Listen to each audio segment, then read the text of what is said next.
Sejam todos muito bem-vindos ao 136º, quase falei centésimo, 136º, na frente de um forno não pode falar essas não coisas, pode, né? É proibido. Ele já te julgou. Já? Ele já te julgou. Até a sobrancelha levantou. Ele já fez assim com o cartãozinho na mesa, só escorregou. Tá pedindo uma avaliação? Vou falar de uma forma que não erre, então. Episódio 136 do Passando Plantão Podcast, todas as segundas-feiras às 20 horas, de forma ininterrupta, há 2 anos e meio, careca. Quem diria, hein? Que isso, meu amigo. Quem diria? Um bate-papo. Pô, 136 semanas. Que isso. Fora os episódios extraordinários, né? Exatamente. De feira hospitalária, um monte de coisa mais que a gente já fez bagunça por aí. E é isso, sejam todos muito bem-vindos mais uma vez, estamos aqui em mais um episódio especialíssimo, trazendo aí grandes nomes da saúde brasileira e mundial. Então nós temos a honra aqui de receber mais um dos nossos convidados, mas antes eu gostaria de agradecer o nosso apoiador, que é o Instituto Beta Saúde. Você aí, profissional da saúde, que tem vontade de se especializar, de se qualificar e de aprender mais da área que você tem o sonho de atuar, conheça o trabalho do Instituto Beta Saúde, né, careca? Exatamente. Lá no Instituto Beta Saúde você vai encontrar cursos de curta duração, cursos de extensão, pós-graduação, não só na fisioterapia como em outras áreas da saúde. Se você tiver a oportunidade de fazer presencial, do ladinho do metrô, fácil de chegar, daquele jeito, ali no Ipiranga. Se você não puder, tem também cursos online, ao vivo, gravados, tem para todo tipo, todo gosto. Então, assim, para várias profissões da área da saúde e dentro da fisioterapia para muitas especialidades, né? Exato, tem UTI, tem geriatria, tem home care, tem saúde da mulher, neuro e por aí vai. Não dá nem pra gente listar tudo aqui, porque é muito grande. Então eu já pedi para você entrar lá no @Instituto Beta Saúde e conhecer o curso que você sonha em fazer. Ah, eu quero mudar de área. Vai lá conhecer os cursos de pós-graduação e de livre extensão que o Instituto Beta Saúde podem oferecer para você. Exatamente. Show de bola? Showzíssimo. E aí, como que você tá? Passou bem o final de semana? Tô bem demais. Bom demais. Bom demais. Bom demais. E você, está bem? Tô bem demais. Muito bom. Esse episódio que vai ao ar na segunda-feira seguinte à nossa gravação, né? Então, muito provavelmente ontem eu estava no show do Péricles. Ô, louco, aí vai ser Então, top. Sambando. quem não tá bem desse jeito, né? Pagodeando. Que tá brincando? De graça. Porra, Do lado de casa. top. Eu tô 3 vezes feliz. Acho que eu vou colar também. hein? Vambora, fi. Vou colar nessa. Bora, de graça lá. Demorou, pô. Periclão, mano, quem não gosta, Você cara? é louco. Que Pericão. Perto de casa, tudo que a gente quer tá próximo, né? Dá pra ir a pé, cara. Não, e se precisar de banheiro, porque eu tô na idade de... Isso. Vai ter banheiro, tem cadeira, tem acesso bom, vai ter muita gente em pé. Pô, eu tô na idade de vai ter banheiro, me pegou um pouco, velho. O Riba já tá naquele esquema que ele quer a balada de tarde pra noite tá em casa. Isso. Opa. A matinê antes que era pros adolescentes, agora é pra gente, Agora né? pra nós. Mas apresenta o nosso convidado aí, careca. Pô, vou apresentar aqui nosso convidado de hoje, meu amigo fonoaudiólogo José Ribamar do Nascimento Júnior, famoso Riba, pra galera aí, bem na hora que meu celular toca, ó, bem nessa hora. DDI, hein? Hã? DDI. Esse não era não. Não, era tá, 11. é golpe do... Não, não que não seja, porque era 11 também, né? Então, Ah, não. o Ribamar que é diretor do Instituto de Gerenciamento em Deglutição, famoso IGD, mestre em ciências na área de oncologia pelo AC Camargo Cancer Center e membro do departamento de fonoaudiologia da SOPAT e da AMIB. É isso aí. Muito obrigado, meu amigo, por nos Obrigado prestigiar pelo com a sua convite. presença aí. Obrigado vocês pelo convite. E sempre é uma honra aí estar falando dessas interfaces, né, entre nós, e eu acho que só leva a informação para a sociedade e para os profissionais. Eu acho que fonoaudiólogos foram a segunda profissão que mais sentou na nossa mesa, eu acho, hein? Eu tenho quase certeza que sim. Né? Dá para pedir música, então? Não, já umas passou 3 ainda. músicas. Pô, dá pra pedir um álbum inteiro já. A gente tem uma interação muito próxima, né? Principalmente na terapia intensiva, a fisioterapia e a fono. Então, quase o tempo todo conversando, dialogando. Então, é gostoso a gente receber colegas para a gente expandir ainda mais esse conhecimento e trazer essas visões em perspectivas diferentes sobre o mesmo problema, né? Sim, sim. E a gente está um pouquinho atrasado, mas esse episódio aqui é porque dia 20 de março foi o Dia Nacional de Atenção à Disfagia, sabia dessa? Então, eu já tinha pensado nisso quando eu convidei o Riba lá, que nós estamos nessa, tentando marcar a data, então, pensando nisso, nós estamos um pouquinho atrasados por conta dessas datas, mas pensando nisso. E hoje, o dia que a gente está gravando, hoje é dia 24, nós estamos às vésperas da conferência da DRS, né? Da Dysphagia Research... Não, Dysphagia Research Society, que começa amanhã, lá na Filadélfia.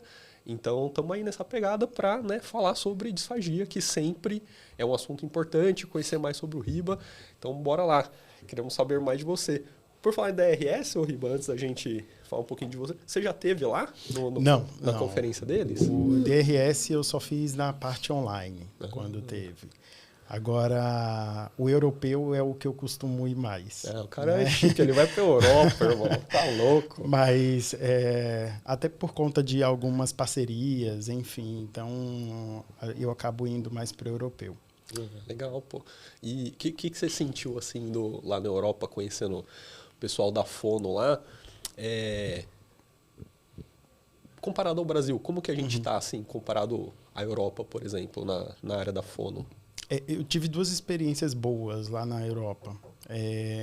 Eu fui fazer um treinamento, que era o Frank Dysphagia, então é um evento onde todos os representantes de países vão falar sobre disfagia com os grandes nomes. Tem o Frank só de disfagia também? Tem o Frank Disfagia. Ah, legal. Há um tempo atrás a gente teve o Frank Nutrition aqui, né, em Campinas, né? Então também participei como palestrante. Poxa, esse dia eu fui convidado, eu não pude ir, porque eu tinha outro compromisso. Não, triste. você é pior que eu. Rapaz, milhões de vezes, Lutz. Não, tá louco, você faz muito mais coisa que eu. Mas esse evento tinha uma galera muito boa, muito boa. E esse é a grande diferença quando a gente vai para esses congressos fora, que a gente vai na possibilidade realmente de somar, né, de somar o que nós fazemos. Nós não estamos distantes em nenhum momento fora do nosso país com a interface que a gente desenvolve aqui hoje dentro da assistência.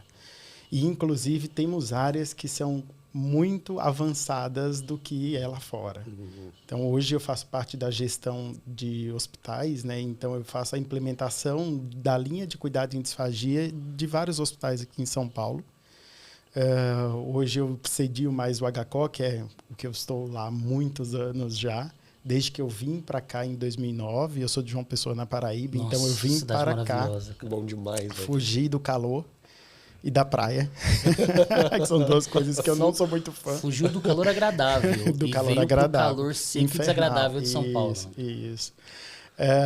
E desde que eu cheguei aqui, eu sempre trilhei esse caminho de ir mais para a parte de gestão mesmo, de trabalhar com resultado, com eficiência, enfim.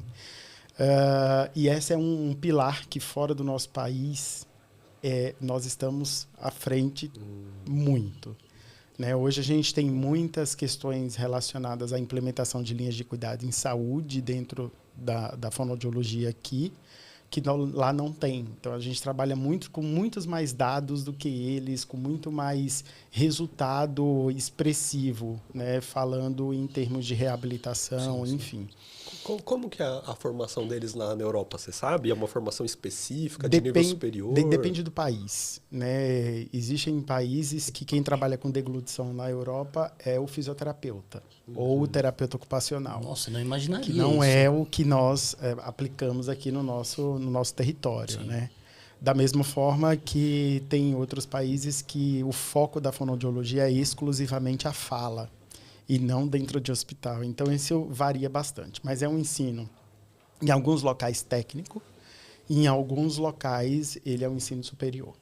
Tá? Então, tem muita diferença. A Alemanha é diferente de Portugal, é muito diferente a formação.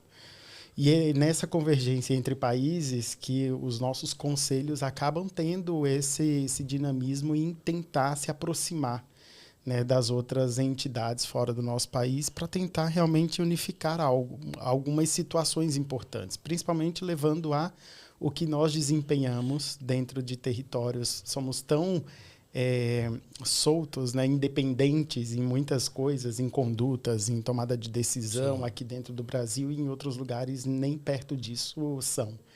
Então, a formação que eles procuram bastante aqui é basicamente nesse nível. Né? A formação hospitalar é algo muito procurado de fora para cá.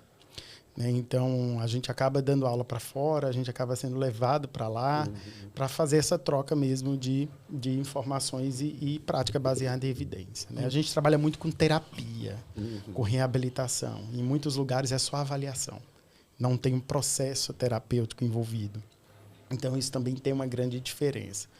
Então, quando eu pude... A primeira vez que eu fui para Frankfurt, né? Então, eu fui para Hamburg, a pedido aí de uma grande empresa, e esse treinamento envolveu justamente isso, conhecer vários profissionais da fonoaudiologia, dentro de todos os continentes, estamos lá, e a gente vai discutir disfagia, discutir o que é feito. E isso realmente foi um grande impacto, porque o que eu fazia muito aqui, a minha conduta é essa, não, eu não posso fazer isso no meu país. Então, são situações que realmente vieram ali para mudar um pouco o paradigma do meu pensamento em relação ao que é que a gente precisa transformar do cuidado, né? E aquela fonoaudiologia antiga de fazer as coisas sem uma estrutura de processo, sem monitorar um resultado, sem uma eficiência palpável, é algo que realmente ela precisa se transformar, né? E isso é o que a gente vê hoje de grande problema dentro das operadoras de saúde e dentro das grandes empresas, né, de contratações em saúde, porque a gente vê que o que a gente quer transformar não é muitas vezes levado em consideração, né? Então, nós temos várias empresas que são muito parceiras, que estão aí, olha, vamos, e tem outras empresas que os colegas dizem, eu estou lá, eu digo que quero fazer uma coisa diferente, não, mas isso vai custar bastante, né? E o paciente, né, para onde vai? Então, eu acho que vai custar, não, vai economizar. Não, Essa sim, é a verdade. Sim. E saúde custa, né? As pessoas precisam entender que saúde custa. Saúde de qualidade custa mais ainda. Só que existe um retorno por trás disso que não é só financeiro, da forma que você falou. É uma economia em saúde. Economia em saúde é economia de desfecho, é economia de retorno para a sociedade de uma pessoa que estava aparentemente fora dela, é o convívio social, é a experiência, a satisfação, enfim, são vários pilares aí. Legal, depois a gente vai entrar mais nessa parte de gestão também, porque o Riba manda bem nessa área aí. Sabe uma coisa que eu queria comentar? Ele citou aqui que o mundo busca a nossa fono, principalmente na atenção hospitalar, que é uma característica que não é comum, principalmente na Europa, como você falou, em alguns países o fisioterapeuta está fazendo essa reabilitação. Mas a gente recebeu aqui muitos fonoaudiólogos e acho que na maioria, se não a totalidade dos fonos, a gente falou sobre disfagia. E muitos deles, lembro do Henrique Moura falando sobre isso, que no Brasil, dentre os fonos, a disfagia hospitalar é a menos procurada pelos profissionais, né? Então, aqui é uma área grande, está desenvolvendo métodos, ferramentas, levando para fora experiências, mas os colegas da fono mesmo muitas vezes acabam evitando ir para essa área. Existe um tabu muito grande ainda por parte dos profissionais de quererem entrar no hospital, né?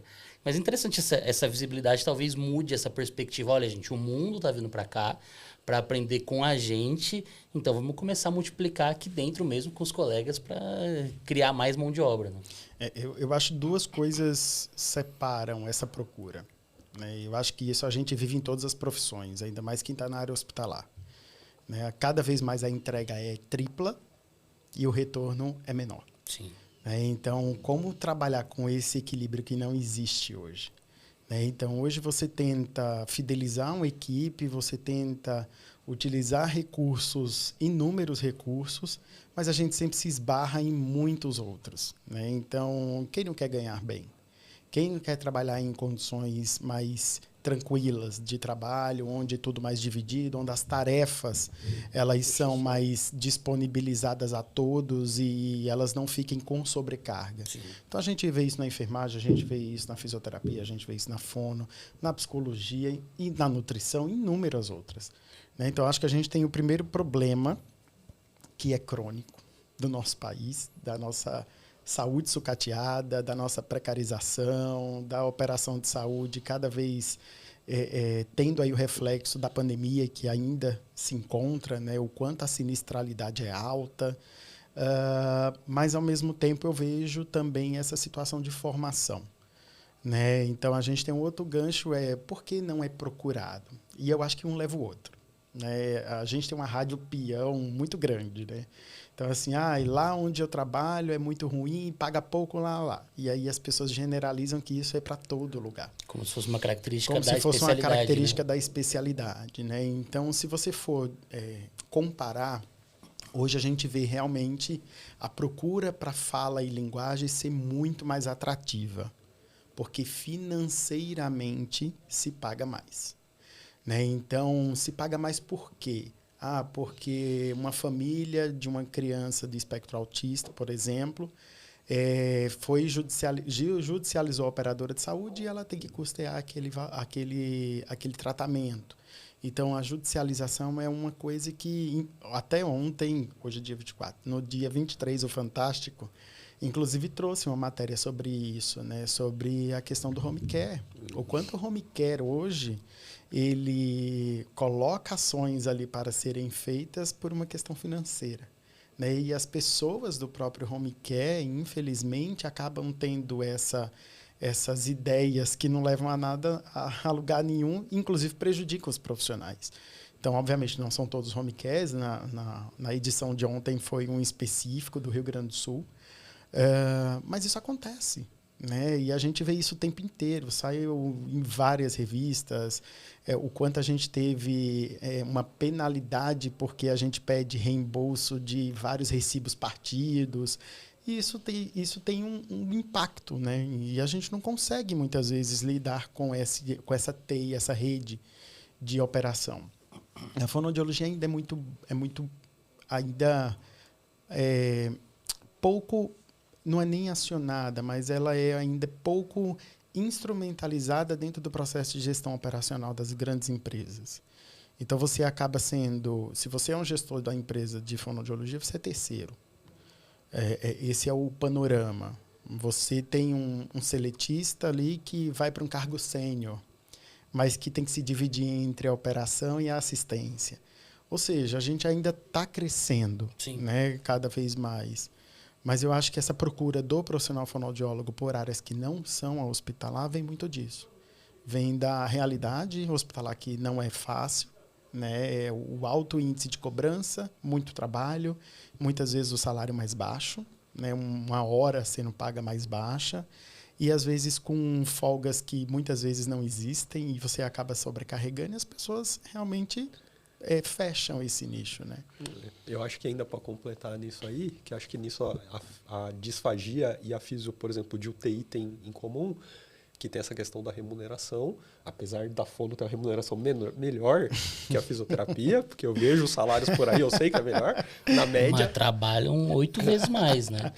Mas, que é o hospital inteiro para um profissional, mas depois eu vou falar uma falar uma vantagem que eles têm no horário de trabalho. E tem, sabe uma coisa que tem também igual a UTI? As pessoas chegam na faculdade e nem sabiam que aquilo existe. Sim. Então, é uma área da fono que as pessoas não têm aquele conhecimento geral igual a fisio. Eu mesmo cheguei na faculdade e nem sabia que existia fisioterapeuta dentro do hospital. A então, pandemia ensinou a sociedade sobre isso, mas antes... Mais ou menos, né? E aí você chega lá sem saber que existe, aí você descobre, às vezes você até acha legal, aí você vai se informar um pouco mais, você fala assim, mas aqui paga melhor do que aqui, então vou pra cá que eu já conhecia, eu já queria mesmo, vou continuar aqui nessa área que eu quero, né? Então tem um pouco isso também, né? O desconhecimento associado a essa remuneração um pouco mais baixa. Né? Até na formação, Ivens, quando vou te falar da época que eu estava na faculdade, eu acho que ainda acontece muito hoje que eu converso com algumas pessoas. Muitas faculdades ainda não inserem este cenário prático dentro da atribuição prática da grade curricular. Né? Então, às vezes, você atende disfagia, mas é na clínica escola da faculdade. Então, quando você pega, por exemplo, profissionais e você vai fazer uma entrevista, mesmo que ele tenha lá pós-graduação em fonoaudiologia hospitalar, em disfagia, muitas vezes quando você vai fazer essa entrevista, ele acabou de finalizar, não teve uma prática e você quer aquela vaga para UTI. Ele espanta e fala, meu Deus, mas a UTI é onde eu vou aspirar, é onde eu vou trabalhar com fisio na ventilação mecânica para as válvulas, é onde eu vou ter uma discussão muito mais... intensa sobre os pacientes, porque o round é mais intenso. Sim. Mas eu sou muito suspeito. Eu amo a UTI. Né? sempre foi o meu melhor cenário. Por mais que tenha carga maior, mas eu acho que é onde a gente tem uma convergência maior também. A gente está ali, a gente consegue discutir em loco, ao vivo, a cores, sem ser por telefone. Quem precisa, pede ajuda, está ali também. E as coisas são mais dinâmicas. Então, a gente acaba tendo um planejamento melhor em relação ao tratamento. E são muito ricas, né? Eu acho que a UTI é um ambiente, é um cenário que eu não vejo tanto...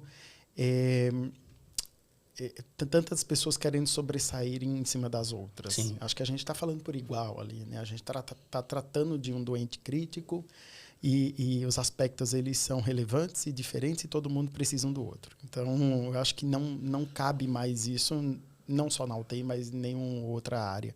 Não, e o fonoaudiólogo, cara, na UTI, pô, ele tem um papel, puta, que é fantástico, principalmente se ele tem a oportunidade de estar bastante presente ali na UTI, né? Porque tem um papel ali na comunicação do paciente, tem um papel da disfagia, tem um papel também ali na saída da ventilação mecânica, porque a gente sabe que o paciente que usa válvula faz um desmame mais rápido, por exemplo, evita que ele volte para a ventilação, então você diminui o risco de broncoaspiração. Pô, então tem um papel fantástico dentro do paciente de UTI, que, pô, pro cara que gosta daquilo ali, pô, não tem lugar melhor. Pô, você pode usar várias qualidades da fono ali no mesmo paciente. Eu já citei aqui, eu tive o prazer de, um período da minha carreira, ter atuado em uma equipe que a presença do fono na UTI era garantida por 12 horas. Então, você tinha um fonoaudiólogo no período da manhã, só para UTI, e um outro fonoaudiólogo só para UTI no período da tarde. Cara, os resultados eram sensacionais. Era uma outra realidade de desmame, falha de extubação. Era outra dinâmica, cara. Era uma coisa assim... E eu tenho muita alegria de ter vivenciado isso, mesmo em um curto período da minha carreira, mas que me deu uma perspectiva muito maior do que a que eu já tinha sobre a fonoaudiologia. Já tinha uma perspectiva muito positiva. Mas depois disso, cara, você é louco. Colocou num patamar, eu falei, cara, vocês são essenciais. E eu acho que seria muito importante que esse modelo fosse replicado, né? Um fonoaudiólogo dentro da UTI para fazer um trabalho direcionado à comunicação, à disfagia. Porque hoje, infelizmente, tem muitos serviços que a gente vê um fono pro hospital inteiro, correndo, fazendo muitas avaliações e poucas intervenções, porque não dá tempo, né? E eu acho que esse é um ponto importante, né? O dimensionamento é algo também que a gente vai ainda demorar bastante para ter a necessidade sendo atendida. Se você for ver hoje dentro do nosso conselho, os profissionais que são especialistas em disfagia pelo Conselho Federal são menos de 700 no nosso país inteiro. Então, assim, você vê um grande número de leitos, poucos profissionais especialistas. Obviamente, a gente tem o pessoal todo lá de trás, dos profissionais mais antigos, que a formação era em motricidade orofacial antigamente, né? E só em 2016 teve ali a modificação. Mas o quanto a gente pede para as pessoas tirem seu título de especialista em disfagia, porque isso nos dá mais opções, inclusive de ter mão de obra para o trabalho que é necessário. Né? A gente viu na pandemia o quanto todo mundo ficou louco. Na pandemia eu tinha 23 fonos só em um lugar. Então, assim, a demanda era exaustiva, todo mundo exausto de fazer ali o trabalho, mas você viu que depois da pandemia aquelas pessoas partiram para outro meio de trabalho. Eu quero ficar mais no consultório, eu quero atender só particular ali, meus horários, eu não quero ficar mais naquela dinâmica de 8 horas dentro do hospital. E a gente precisou transformar isso. Né? Precisou realmente pulverizar o trabalho, dividir, atribuir por habilidade e, ao mesmo tempo, ir ali monitorando quem é que vai para tal lugar e também sendo tendo ali alguns sinais que a gente já começa, não dá mais para fazer desse jeito, essa pessoa está ficando exausto demais, vamos diminuir o tempo, vamos transicionar ela para um setor menos intenso. Então, essa preocupação também é necessária, né? A gente poder olhar para o nosso time e observar onde a gente pode encaixar melhor. Né? Não é só ser permissivo, mas é realmente unir as características. Não dá mais para a gente falar que na nossa época a gente atendia 20 pacientes. Tá, a gente atendia, o problema é seu. Nós hoje sofremos por isso. A gente está cada vez mais cansado de algumas situações. A gente não tem esse mesmo pique. Isso é um fato até interessante. Uma vez a gente estava implementando dentro do hospital, até a equipe foi de uma hora para outra. Até a equipe se restabelecer toda e estar ali dentro, eu tive que voltar a atender. E aí, enquanto o pessoal ali atendia 12 pacientes em 8 horas, eu atendia 6. Parecia que eu não sabia nem onde estavam mais as coisas. Então, você não cria mais aquilo. Sim, perde a dinâmica. Perde a dinâmica. Aquilo era uma época. Só que hoje, se você colocar um profissional para atender 20, você está sendo estúpido no que você está fazendo. Sim. Então, é realmente diminuir. Obviamente que tudo isso vai de acordo com a tua forma de contratação. Né? Aqui não é para defender CLT nem terceiro, mas é a forma. Porque se você é profissional autônomo, você decide a quantidade de pacientes que você vai atender. Mas se você está dentro de um local, é importante que o teu gestor ele delibere o que fica mais confortável para que você tenha uma fidelização naquele trabalho, porque senão você vai embora. Infelizmente não é isso que a gente vê, né? E aquele turnover péssimo para todo mundo. Péssimo para todo mundo.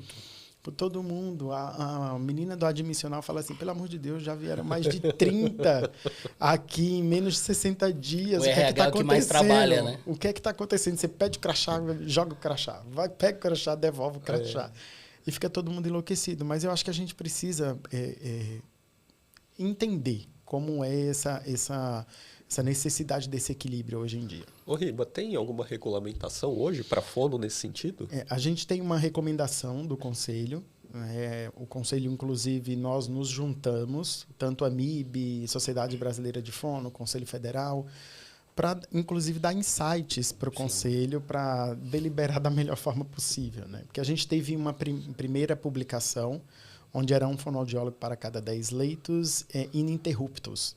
Só que a gente sabe que existem dinâmicas diferentes, perfis diferentes, UTIs diferentes. E isso impactaria muito porque a gente não tem nem essa quantidade de profissional. Sim. Então, como é que a gente delibera? Como é que é deliberado? Não a gente, mas deliberado algo se a gente não tem a capacidade técnica para absorver isso dentro do serviço? Gigantesco. Gigantesco. Então, a recomendação hoje é que esse profissional ele tenha os atendimentos e seja por quantidade, né? Tem algumas recomendações. Dentro da unidade de terapia intensiva neurológica do AVC, é 1 para cada 10 leitos. Dentro hoje do serviço geral mesmo, é que esse profissional ele atenda ali no período de 6 horas até 8 pacientes, né? E não ultrapasse isso. E caso ultrapasse, que seja feito de acordo com uma razão ali das horas que você está dentro do serviço. Em geral, hoje, dentro da nossa dinâmica como empresa, ela funciona dessa forma. Um profissional de 6 horas, 8 pacientes ali para ser atendidos. Esses pacientes, eles não são totalmente terapias. Então, também isso é um adendo que é feito na resolução.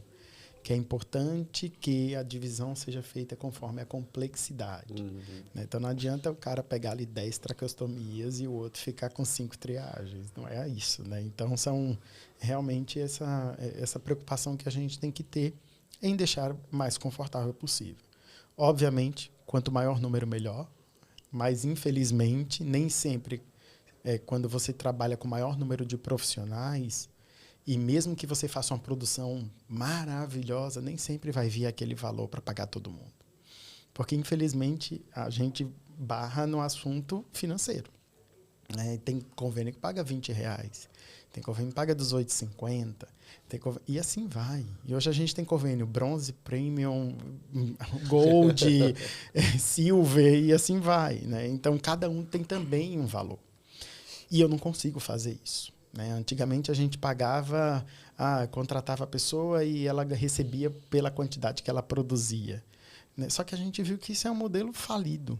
Né? É a mesma coisa hoje quando a gente pensa no fee for service. Né? Então, atender por produção. A gente quer atender, porque financeiramente tem que rodar, mas infelizmente a qualidade não é a melhor. Então, fica aquela loucura para buscar paciente. Né? E a gente hoje realmente precisa modificar isso. Né?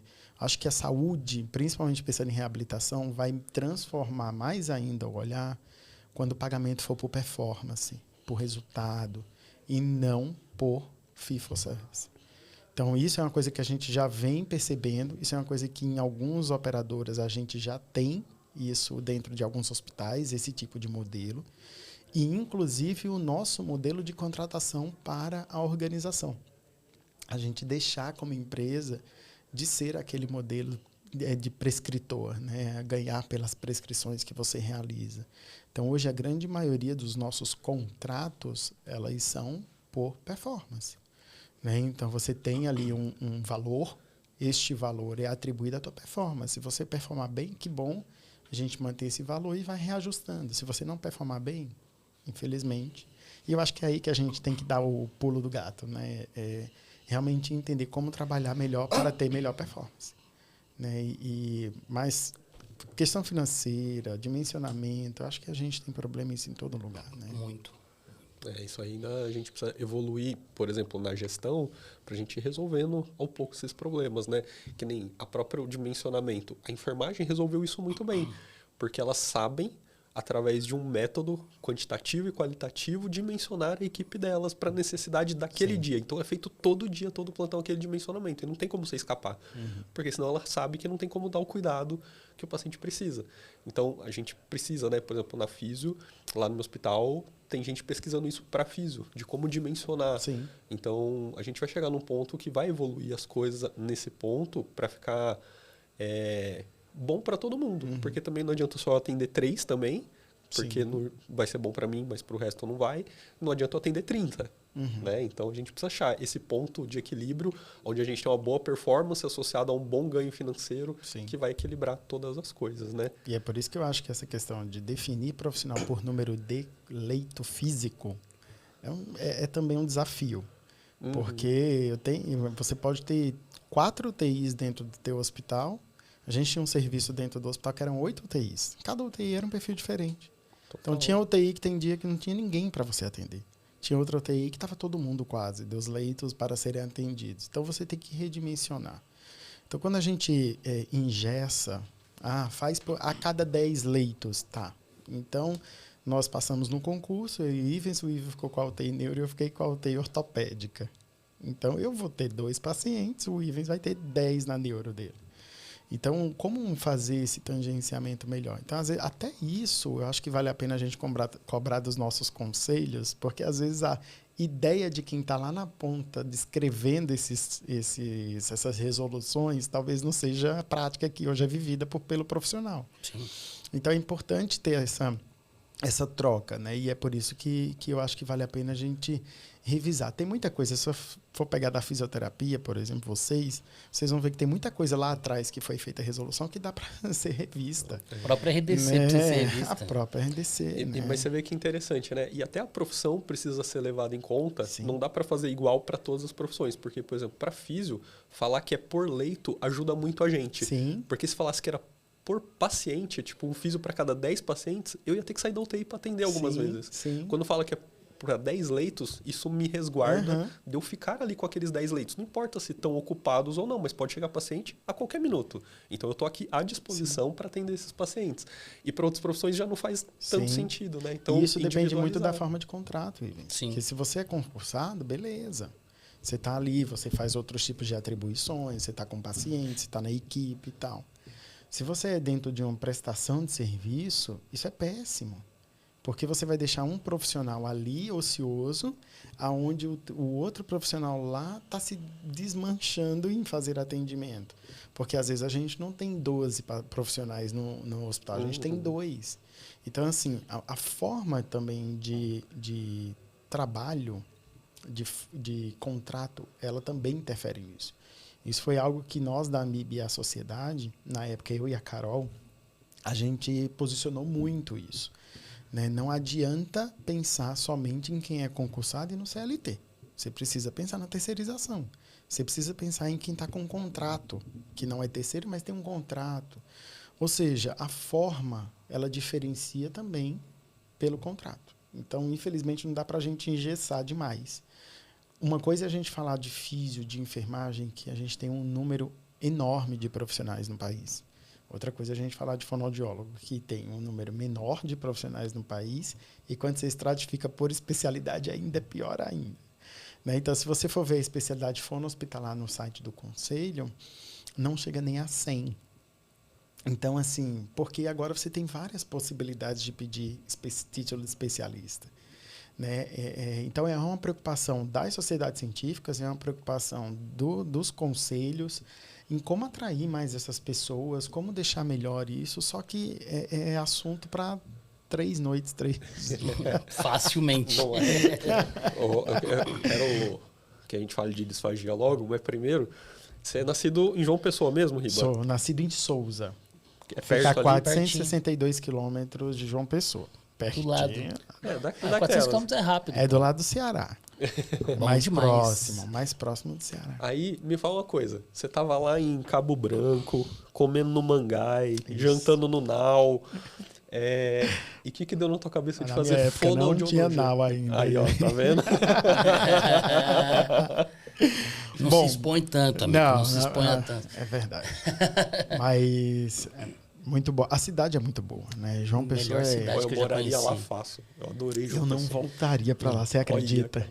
Eu não vou falar eu moraria. Eu morarei. Eu tenho um projeto familiar para me mudar para João Pessoa em alguns anos. Cara, Que sei lá, bom. de todas as cidades que eu conheci até hoje viajando pelo Brasil, cara, foi a cidade que eu mais gostei.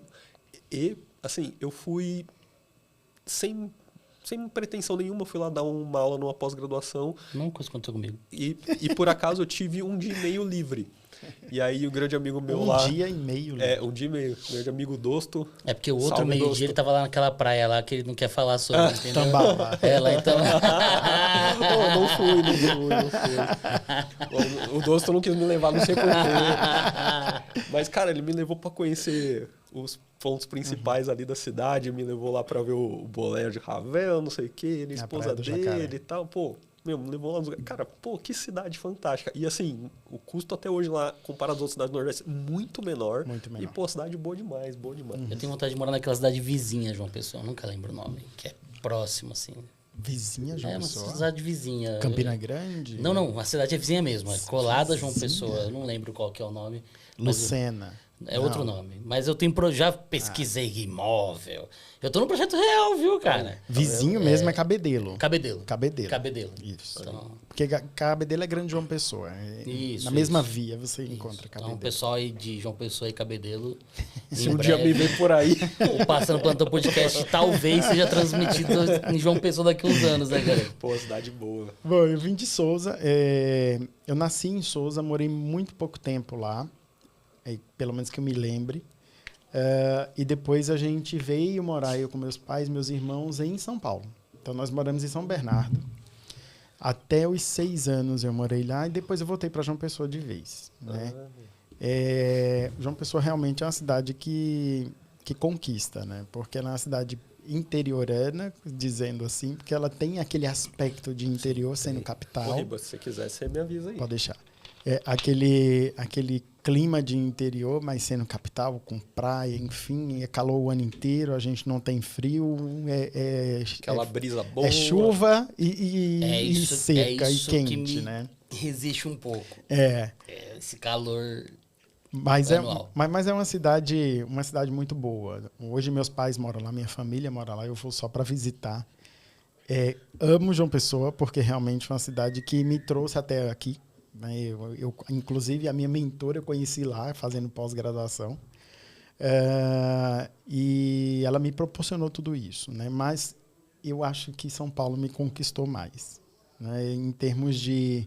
Eu acho que eu sou mais agitado. Então, para mim, ficar num lugar mais agitado é melhor. Embora eu tenha me mudado para o interior. Que cidade que você está morando? Eu estou em Itu. Estou morando em Itu. Bem diferente. A gente assumiu um serviço lá, então a gente está na parte de implementação, tudo. Então a gente está tendo um braço aí da empresa para o interior. Então isso me fez mudar um pouco para para lá até para ficar mais próximo, né? Sim, sim. Mas para São Paulo eu venho de segunda-feira e volto na quarta. Então, São Paulo não vai me deixar... Eu não vou deixar São Paulo assim tão fácil, não. Porque a gente fica com aquele sentimento, né? Sim. O monóxido de carbono, ele é essencial para as nossas células, né? E eu gosto de ter acesso às coisas. Então, isso para mim... João Pessoa já é diferente. Bom, mas aí eu tive um sobrinho que hoje é falecido e ele tinha uma síndrome, tinha hidrocefalia e uma síndrome neurológica, e eu acompanhava muitas vezes a batalha da minha irmã. Eu era pequeno, não pequeno, mas eu tinha 17 anos. Eu acompanhava desde os 15 até os 17 essa batalha que foi da parte de disfagia, de realimentar o meu sobrinho. Ele usava sonda, enfim. E aquilo foi me cativando, assim, eu acho que eu quero ir mais para uma área... Então, fiz fisioterapia, fiz vestibular para fisioterapia na UFCG, em Campina Grande, na Federal, mas não quis para lá. Quis ficar mesmo em João Pessoa, e aí eu decidi fazer fonoaudiologia por conta do meu próprio sobrinho. E aí, no dia que ele faleceu, foi o dia que eu estava fazendo a prova de vestibular. Caraca, então, velho. Nossa, eu fiquei arrepiado. Então, eu fiz, aqui, se eu passar é porque eu tenho que cursar, e é isso que eu escolhi, né? E na faculdade, eu sempre tive um ponto a mais para a parte de funções orofaciais. Então, fui monitor da disciplina de motricidade orofacial, tudo que era para fazer de monitoria eu ia. E aí eu fui sempre indo para esse lado. E quando no último ano da graduação, a gente teve a oportunidade de fazer a pós. Então, quem era do último ano poderia fazer uma pós-graduação na própria faculdade, e aí você já saía com os 2 diplomas, que é uma boa sacada, né? Até para você conseguir potencializar a tua mão de obra ali como faculdade, né? E aí eu conheci a Ana Maria Furquim, que é a antiga dona do IGD, né? Então, a Ana, a gente se conheceu na aula da pós, e naquele dia que a gente se conheceu, eu sabia que eu tinha que vir para cá. Então, eu falei para ela, olha, eu quero fazer um estágio lá e tal, e tal. Aí eu vim fazer um estágio aqui no hospital que a Ana trabalhava, e vim no dia 26 de novembro de 2008. E aí passei uma semana. Quando eu voltei, no dia 5 de fevereiro de 2009, eu estava aqui. Porque aí a Ana fez, olha, eu gostei, eu acho que a gente pode ter uma boa convergência juntos, vamos lá. Aí eu fiz, então vou. E esse ano eu ia casar, então eu fiz, né? Vai ter que adiar um pouquinho o casamento. Ia casar? Ia casar. Ia do verbo não casei. Casei só em 2012. Tudo bem. Não, porque ele falou ia, eu fiquei meio assim, cara, mas aquele não casou, velho. Casei. E aí a ideia foi essa. Então eu vou para São Paulo e vou aproveitar tudo que São Paulo tem a me dar. Cheguei aqui em São Paulo e queria voltar. Porque eu fiz, meu Deus do céu, a cidade desse tamanho. Que loucura é essa? Que loucura é essa e tal. Mas aí eu resisti. E aí, para me manter aqui, eu tenho que ocupar a cabeça. Ele chegou no H1N1, velho. Sim. Pegando fogo o negócio, velho. Né? Chegou na época boa. Nossa, que delícia, velho. Tive que resistir a cabeça. Eu fiz, o que é que eu vou fazer? Então, no mesmo ano, eu entrei numa pós-graduação de paciente crítico. Aí ficava no hospital o dia inteiro como uma residência ali. E fiz o mestrado na Secamargo. Fiz a seleção para o mestrado na Secamargo. Tanto que eu não fui aluno... Eu entrei pela medicina nuclear. Então, uma grande amiga fez assim, olha, eu tenho uma ideia de um projeto, será que vai dar certo? Aí sentamos, aí eu fiz, Lívia, eu acho que vai. Mesma história da Ângela, pô. Que contou pra gente segunda passada. Mesma história, cara. E aí eu fiz a prova da medicina nuclear, tinha uma vaga pro doutor Eduardo. E aí eu fiz com a cara e com a coragem, né? Eu fiz, meu Deus, tem tanta gente, você compete ali com tanta gente, é médico, é enfermeiro, é todo mundo ali junto. E deu certo. Então eu passei no mestrado e fiquei. E aí foi o que realmente me acalmou, assim, disse, é aqui que você tem que ficar mesmo. E aí foi para cá. Legal. Que trabalho que você fez no mestrado? No mestrado eu fiz avaliação vocal e da deglutição em pacientes pós-rádio iodoterapia, tiroidectomizados totais. Da hora. Legal. E aí eu pegava esses pacientes na vigência do tratamento, né? Então fazia o pré, fazia o pós-imediata aplicação do iodo, então eu ficava lá na UTI radiológica esperando, ele tomava o iodo e aí a gente gravava e fazia as provas de deglutição todas. Caramba, legal isso aí, hein? Deu um trabalho. Tô imaginando. Tô imaginando. Deu pra ver na sua cara. Deu trabalho. Você fez uma Deu cara trabalho. Que, só de lembrar já Deu cansei. trabalho. Não, parece que foi ontem a cara que ele fez. Muitas noites ainda, mas foi bom, foi bom. Aí Legal. depois eu ingressei no doutorado também na C. Camargo para poder manter a mesma linha, só que evoluindo com alguns outros exames instrumentais. E aí eu disse, a gente não conseguiu fazer a pesquisa lá na C. Camargo, e aí eu fui para a USP. Mas aí eu fui para a área de patologia. É sempre uma loucura, assim, tum, tum, tum. E aí veio a pandemia. Aí eu tive que parar, né? E aí, depois que a pandemia começou, que eu já tinha toda a parte de gestão, eu fiz, sabe de uma coisa? Acho que eu vou dar uma acalmada no doutorado e vou ver se realmente a gestão vai ser para a minha vida inteira, né? E aí eu comecei a fazer os MBAs executivos e tal. Então, hoje eu estou mais para essa área e para a realização do videodeglutograma, que é uma grande paixão que eu faço até hoje, que são os exames de imagem diagnóstico, né? Legal, pô. Bom, aí nós chegamos, já dá para falar no nosso segundo tema, né, que é a disfagia. O que é a disfagia? A disfagia é qualquer alteração da boca até o estômago em relação ao processo de alimentação, né? Então, a gente está falando não só do paciente que engasga. A gente está falando do paciente que demora 3 horas para comer uma refeição. A gente está falando do paciente que tem uma recusa por se alimentar com algumas texturas. A gente está falando do paciente que demora muito com o alimento na boca e não engole. Então, a gente está falando de uma gama de transtornos. Mas a gente não pode esquecer também dos transtornos esofágicos, né? Porque a deglutição é da boca até o estômago. Então, às vezes, a gente pensa que é só engolir e tá ok. Às vezes fica muito focado nesse pedacinho, né? Todo mundo fica muito... Até quem vai fazer os cursos de vídeo comigo, eles ficam só olhando, os alunos olhando só se vai aspirar. Eu falei, gente, mas o problema não é só aspirar, antecede a isso. Então, sendo da boca até o estômago, o esôfago faz parte, né? Então, aqueles pacientes que têm alterações esofágicas graves, eles também podem cursar com a disfagia, né? Então, se não aquelas alterações e sinais que são constantemente, um pigarro, uma tosse constante depois que come, tomou café e pigarreou. Eu senti uma indireta aí, viu? Não, foi não. Cadê aquele cartão que você tinha colocado na mesa aqui? Cadê? Foi muito sincronizado isso aí. Pô, eu acabei de tava dar na um pigarro cabeça. aqui, velho. Já estava na cabeça. Mas aí, pensando na disfagia como um todo, é isso que a gente precisa entender. O paciente, ele não é fragmentado. Ele tem que ser estudado de forma geral. Então, a disfagia, ela é um sintoma de uma doença de base, ela não é uma doença.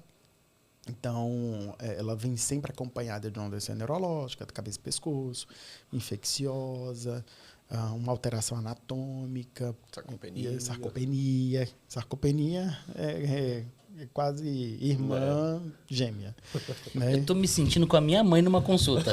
Minha mãe vai falando. O que eu tenho, mãe? Aí vai falando, porra. Mas é isso.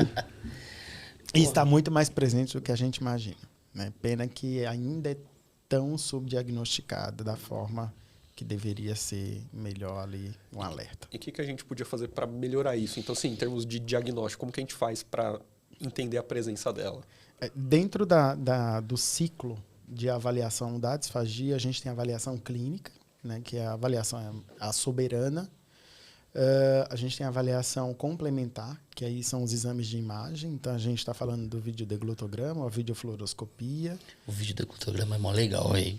Olha o fisioterapeuta curiosão. Eu acho mó bonito, velho. A gente trouxe um vídeo para mostrar. É mesmo? Eu adoro, velho. Já vamos ver já. Ou a videoendoscopia da deglutição, que é feita através de fibroscópio. Aí é um otorrino com um fonoaudiólogo ou um cabeça-pescoço com um fonoaudiólogo que executa o exame.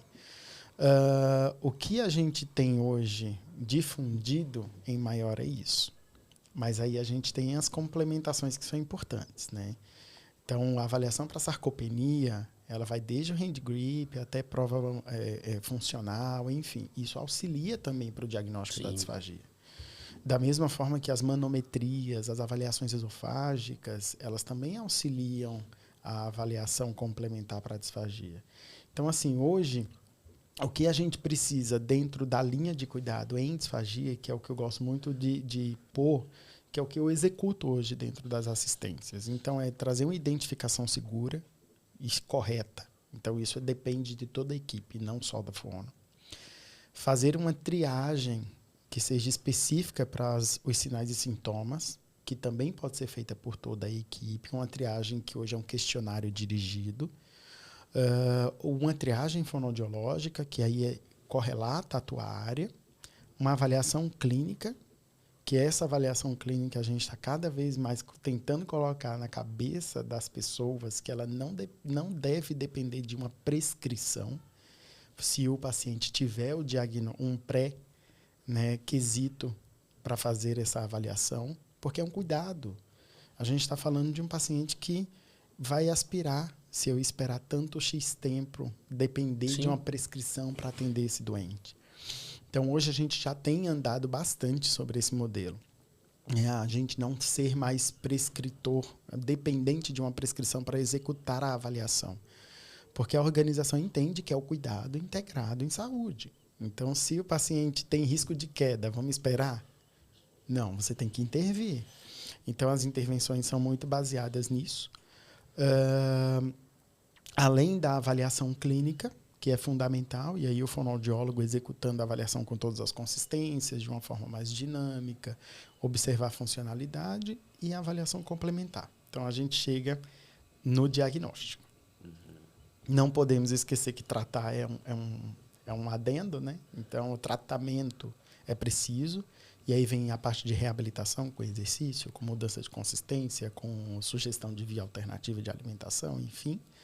O monitoramento desses pacientes, porque a disfunção ela vai além da hospitalização, né? Então, a gente precisa monitorar esse paciente de uma melhor forma. Se não for a sua equipe, que você passe esse bastão para a equipe que vai receber e monitore de uma forma adequada.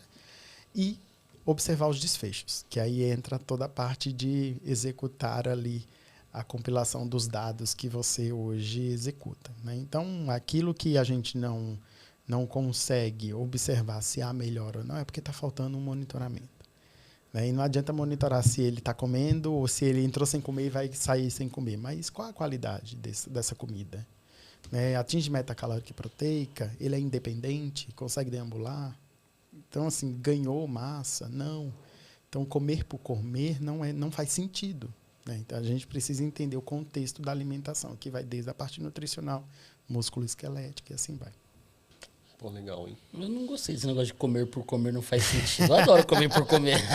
O gordão falando, né? Porque você ainda não tá tão desfágico. Por isso que eu fico tão desfágico. Você só pigarriou. Não, eu sou desfágico. É obesidade sarcopênica, o Riba. Aqui o diagnóstico já tá fechado. Pós-Covid ainda, tá? Então, tá uma delícia. Cara, eu achei legal, não sei se você viu no dia 20, né, no Dia Nacional de Atenção à Disfagia, a Nestlé publicou uns vídeos, e publicou um vídeo com o Ari Fontoura, você viu esse vídeo dele? Cara, muito legal ele falando que ele estava tendo problemas e tal, e aí ele procurou ajuda, então junto com o fonoaudiólogo e com o médico, lá finalizar o diagnóstico, ele estava disfágico, né? Eu não lembro dele ter explicado o porquê, né, qual que era a doença que levou, mas provavelmente uma sarcopenia secundária à idade, aí, né, primária, então, né, uma sarcopenia primária, né, senão a professora Cristina Gonzalez me mata aqui se eu falar um negócio desse. Eu sigo o Ari Fontoura no Instagram. Ele é ótimo. É o melhor criador de conteúdo que tem no Instagram, cara, no último ano. É absurdo, cara. E tem uma outra senhora que a Nestlé publicou, que ela mora em João Pessoa. Ela era... Esqueci o nome do perfil dela. Também. Mas a senhora que faz uns vídeos de comédia também, muito legal. Se eu não me engano, ela morava em São Paulo e ela se mudou para João Pessoa. E ela e o filho dela agora fazem uns conteúdos divertidos. Tá e ela... Minha meta de vida é isso. Aqui, ó. Conhece ela? Não. Muito engraçado. Mas né? tem cara de ser gente boa. Gente, demais. Estelinha Bezerra. Esse batom aí é gente boa mesmo. Então, muito Mas bom. ela fala, não tem espessante aqui nesta água, por isso que ela engasgou. Ela é Não, ótima. Não, o Ari Fontoura é demais, velho. Não, e foram 2 vídeos muito legais, cara. Foram muito legais. Sim. É um jeito muito legal Uma sacada muito boa. de chamar a atenção por um problema desse e cair nisso que você falou, né?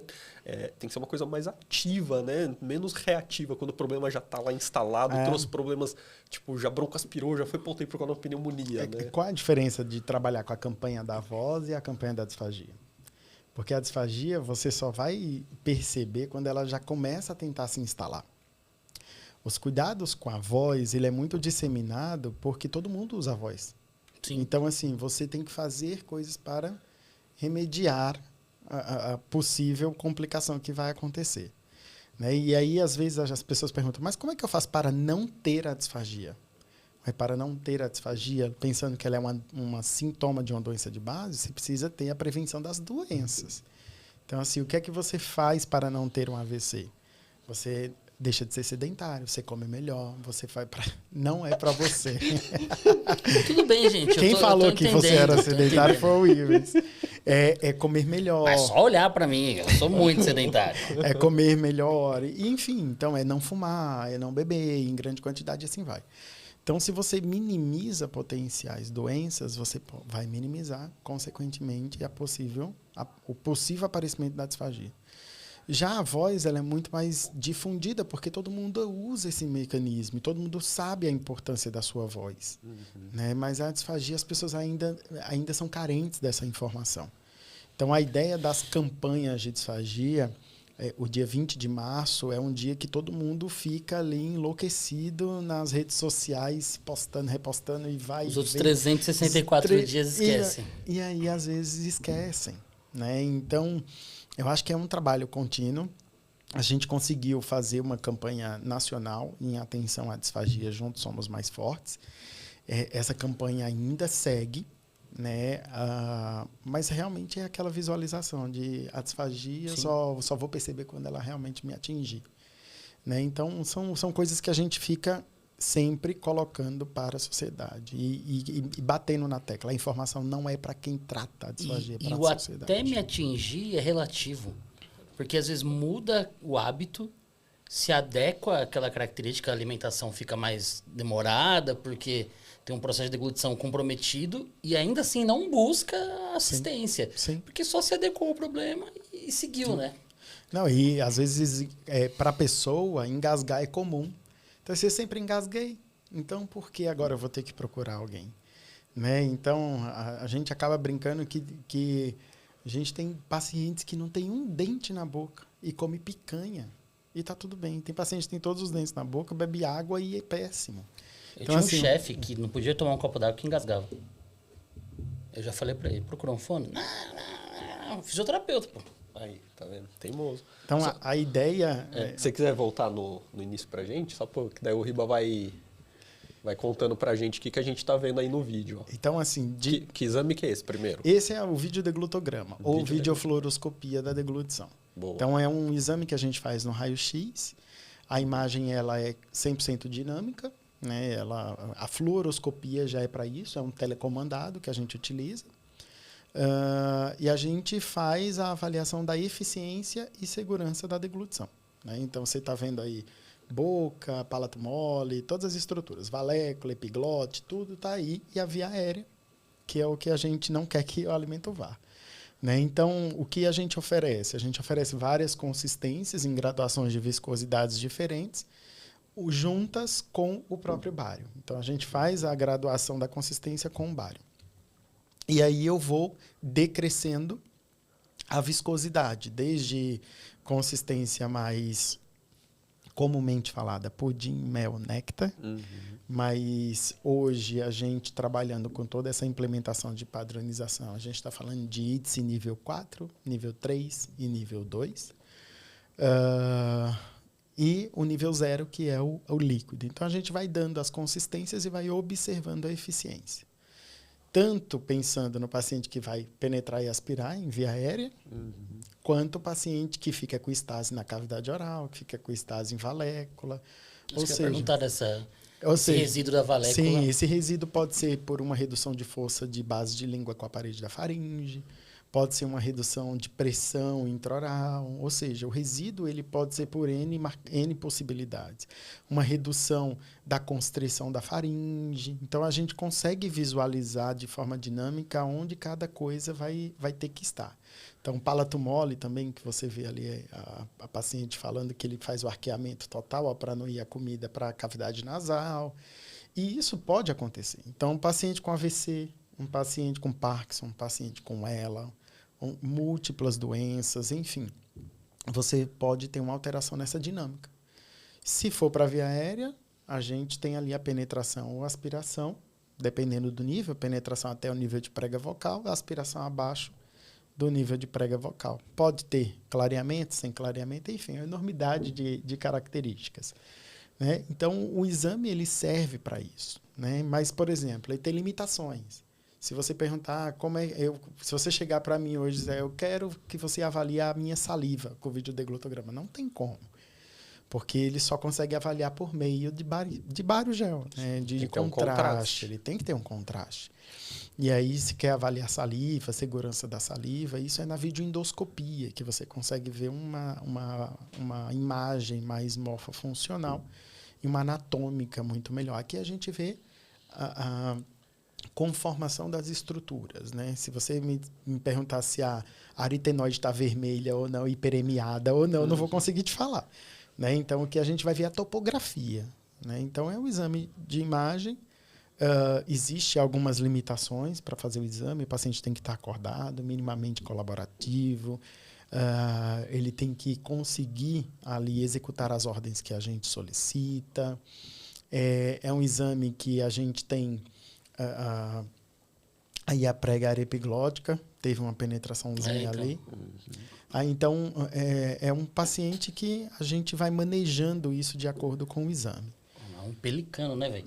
Parou tanta comida na valécula ali que ficou tudo guardado aqui, ó. Não é? Porra. E a gente tem uma possibilidade durante o exame que é utilizar as manobras aí, de compensações, né? E manobras posturais, de limpeza, manobra de queixo baixo, por exemplo, vocês estão vendo aí. E assim a gente vai observando, porque a gente diminui o espaço, a gente aumenta a possibilidade de força entre as estruturas por essa redução de espaço e a tendência é diminuir a estase.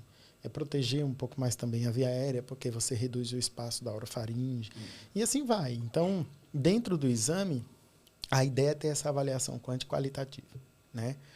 O que vai interferir, por exemplo, a experiência de quem está executando o exame, né, de ver e não buscar pelo em ovo, porque às vezes a gente acha que tudo é alterado. E, na verdade, existem algumas considerações que você pode encontrar em deglutições normais e funcionais.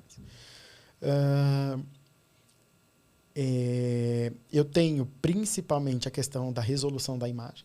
Então, vocês estão vendo uma resolução de 7.5 frames. Então, o quanto você vê e o quanto é gerado. Né? Então, isso te dá uma dinâmica melhor e uma nitidez melhor da própria imagem. Porque a gente tem muitos aparelhos que tem 2 frames. Então, você vê uma lentidão maior da própria imagem e uma imagem muito mais borrada. Sim. Né? E hoje, a gente tem aparelhos de 30 frames que a gente utiliza. Mas é ótimo, 30. Excelente. Só que também tem que ter um roteiro, né? Porque não dá para você pegar um paciente e colocar ali no 30 frames durante 20 minutos. Então, você precisa ter sempre o foco que você quer avaliar, ir direto ao ponto, a irradiação. Então, tem toda uma... Quanto mais frames, mais radiação? Quanto mais frames, mais radiação. Você precisa fazer um equilíbrio ali também do quanto você está disparando. E hoje em dia, os equipamentos eles fazem isso de forma automática. Antigamente, a gente tinha os botões igual a TV. Né? Melhor aqui, melhor ali e tal. Mas hoje é tudo mais automático. Então... Mexe a antena aí, pô. O bombril. Quanto tempo, em média, demora um exame desse, Riba? Um exame de um paciente que a gente consegue que ele faça a execução passo a passo, demora no máximo 5 minutos ali de exame. Bem rápido. De exposição à radiação é menor. Aí vai até 3 minutos. Porque a gente tem ali, para o exame, a gente não fica escopando o tempo inteiro e dando ordem. Então, para a escopia, dá a ordem, Sim. ensina e ele faz. Volta à escopia. Então, não deve ultrapassar ali uns 180 segundos. Se ultrapassar, não tem problema, desde que você realmente tenda ali a finalizar com mais brevidade. Então, o aparelho ele solta um apito. Né? Então, quando dá 5 minutos, o aparelho fala pum, pum, Tipo, pum. dá uma segurada aí. 5 minutos, dá uma olhada, vê o que você quer mais e tal. Algumas doenças são mais difíceis de realizar o exame por conta de postura, de interação. Então, uma demência, uma criança com paralisia cerebral. Então, às vezes, demora um pouco mais. Então, o exame pode ficar de 20, 30 minutos, mas não de escopia. De duração entre você orientar, preparar e tal.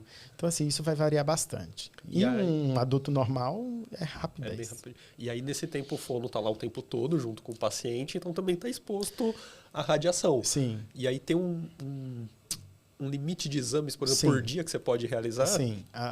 Hoje, o que é colocado para nós é que tem ali pelo menos 12 exames semanais, né, por profissional. E que seja intercalado, caso haja mais exames, entre os profissionais para execução. O que é importante trazer da vídeo? A vídeo ela é uma foto. Né? Então, eu preciso naquela foto dos protagonistas, o paciente e quem dá comida para ele. Então, não adianta, por exemplo, você executar o exame, você querer dar uma comida onde o paciente só tem costume de comer com o cuidador. É ele que dá. Então, é o cuidador que vai para fazer essa oferta. A gente fica na sala de exame, se for necessário, dentro. Se o paciente não vai com o cuidador, ele tem muito problema motor e não consegue ter um centro melhor, aí eu entro, todo equipado, a gente tem uma paramentação, né? O avental de chumbo, protetor de tireoide, a gente tem um óculos plombífero, então tem várias outras proteções que a gente pode utilizar, e aí eu entro para executar o exame, né? Sempre com um dosímetro, que é o que vai captar a quantidade de radiação que eu estou recebendo, porque também existe um limite, aí o físico da instituição é que vai medir mês a mês se todo mundo está dentro do esperado, né? Até porque muda, você falou que mudando o frame já muda o nível de radiação, né? Muda o nível de radiação. E é por isso que precisa ter sempre um equilíbrio ali das técnicas do próprio aparelho, porque ela mesma vai predeterminar a quantidade que está sendo exposta. Nessa oferta por parte do cuidador, do familiar, vocês testam diferentes fluxos ou não? Sim, a gente testa diferentes viscosidades, né? Então, a gente sempre começa por consistências mais engrossadas, né? Então, aí depende do paciente também. Se ele chegar, olha, minha queixa é quando eu bebo água. Se você for direto na queixa, beleza. Tá? Se você faz parte de um protocolo, hoje dentro do hospital a gente protocola isso porque a gente usa muitas vezes dados para pesquisa. Sim. Né? Então, a gente sempre faz consistência nível 4, nível 3, nível 1, nível 0. Tá? Então, são as consistências que ali a gente faz. Pode ter uma variação ou outra da nível 2, você pode usar também, nível 2, depende de como você vai diluir, que isso seria pudim, mel, néctar, líquido. Tá? Nas consistências. E depois a gente faz com pão francês. Então, o pão francês é o sólido que a gente usa de recurso para a avaliação do sólido. E a gente dá uma faz vontade de fazer esse exame? Do nada, né? Do nada, assim, ó. Comer um pudinzinho. Quando chegar lá e comer o bar e vai querer ficar... Mas na hora que ele fala pudim, pô, já me dá um negocinho, assim, um pudim. Não, e teve um paciente uma vez que fez uma reclamação, né, assim, o meu laudo tem consistência pudim, eu não comi pudim. Tá certo. E a gente sempre descreve lá em cima que as consistências são baseadas. Eu vou defender ele. Se tá escrito pudim, eu queria ter comido pudim. Não é? Imagina agora que a gente transformou o laudo para nível 4. Então, o que é nível 4? Né? Então, é importante deixar o laudo sempre mais claro possível. Trazer essas legendas são importantes porque, às vezes, o médico que pediu o exame nem conhece. Então, eles precisam se habituar. E a gente, quando pega um resultado de exame, o que é que a gente olha? Se tá normal ou não, né? Se tá normal, é o laudo, esperado, a conduta. Qual que é o diagnóstico, parâmetro de normalidade? né? Então, você tá lá, disfagia moderada. Disfagia moderada em algumas escalas é porque penetra ou aspira pelo menos uma consistência. Em uma consistência. Só que em outras consistências ele vai bem. Aí chega o paciente, com o exame está lá de saúde moderada, aí quem atende o paciente diz assim, olha, então você não vai comer mais. Não, não é isso. Vamos passar a sonda agora. Vamos meter uma GTT no cara. Velho. Lê o laudo completo, vê as características, quais as manobras, quais as consistências são melhores e outras piores. Então, assim, a gente precisa também aprender a ler o laudo. Né? Mas, definitivamente, é um exame que ainda a gente sente o desconhecimento da população. Tá? Muito. Da população. Eu constantemente recebo, nossa, como foi difícil encontrar. E, na verdade, tem muitos lugares que fazem. Então, você fala, mas difícil, mas a senhora procurou. Nossa, eu tentei, não achava, e depois achei. Então, assim, ainda há um desconhecimento da população de fazer o próprio exame, né? Da equipe médica hoje que trabalha muito neuro, gastro, são equipes que pedem muito, pneumo, porque eles já têm um entrosamento melhor com a parte de disfagia, né, com a equipe interdisciplinar. Mas a população ainda precisa ser mais instruída. E por isso que as campanhas são importantes. Né? Então, a gente está aí o tempo inteiro tentando chamar a atenção. Cara, se a disfagia assim, ó, é um problema desde a boca até lá no estômago, o instrumento que a gente usa para comer também pode ser parte do problema ou parte da solução, né? Então, Sim. Quando ele vai para um exame desse, por exemplo, a gente tem várias colheres diferentes hoje, vários copos diferentes. É importante ele levar o dele, por exemplo, para testar o dele ou às vezes até o lugar que está fazendo ter diferentes para ver qual que é o melhor para aquele paciente? É importante, sim. Quando o paciente, por exemplo, aspira quando toma água no copo, eu não encerro o exame ali. Então, se o paciente ele tem condições de manter o exame, eu vou testar o líquido e posso promover algumas adaptações de utensílios na hora. Então, eu vou testar no canudo, que ele controla um pouco mais o volume. Vou testar na colher, que ele controla um pouco mais o volume. No caso das crianças, chega com a mamadeira com um bico que é um ralo 2, ou seja, com um fluxo mais intenso. E se aquela criança aspira com aquele fluxo, se a gente modifica o alimento e modifica também o fluxo por bicos menores, pode facilitar.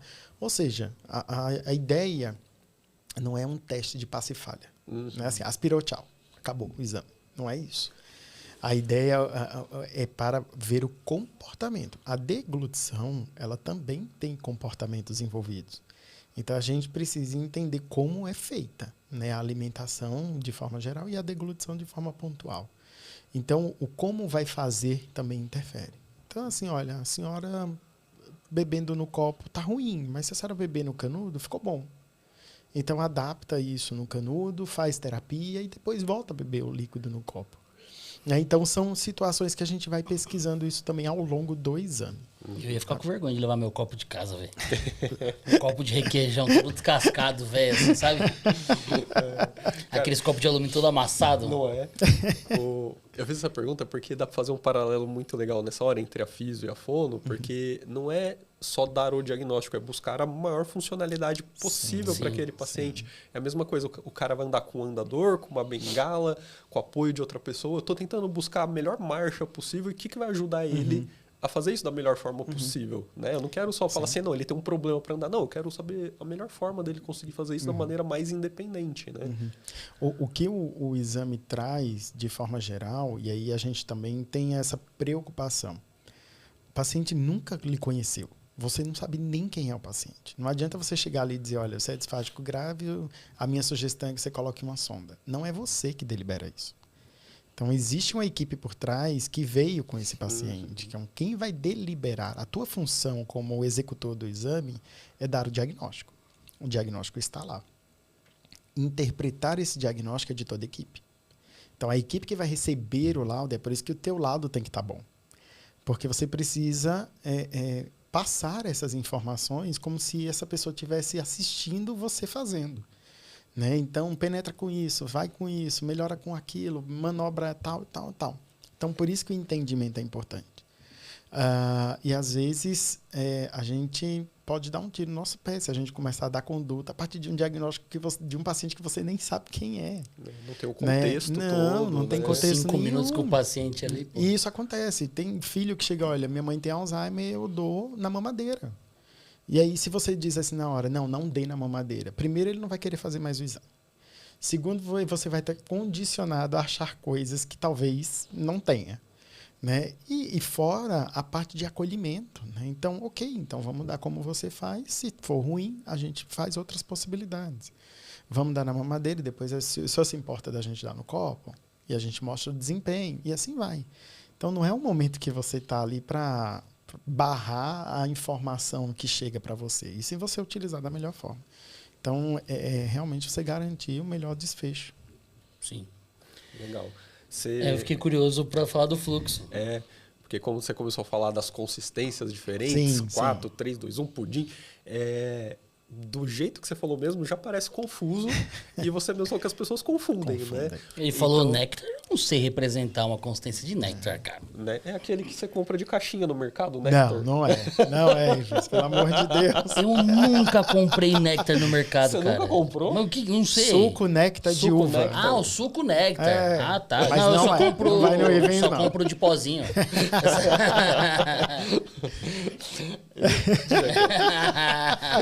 Ó, e aí, conta pra gente, então, É o seguinte, todo esse problema que existe e a solução que trouxeram pro problema, Isso. né?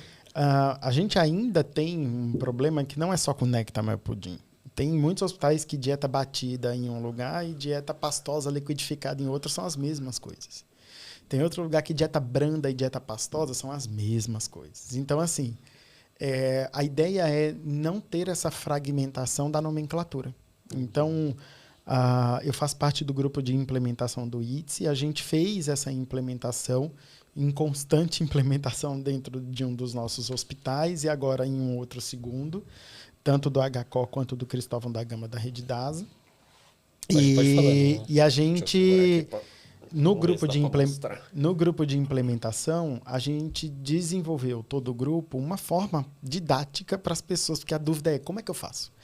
Mas o que é que eu tenho que fazer primeiro? E assim vai, e assim vai, e assim vai. Então a gente se reuniu e fez, gente, vamos fazer um ciclo de melhoria, que é assim que a gente implementa na gestão dentro do processo de melhoria, a partir de um plano de ação. Então, vamos fazer, construir... Desculpa, eu tô me desconcentrando aqui. O Ives tá parecendo o pessoal do programa Fantasia com as cartas na mão.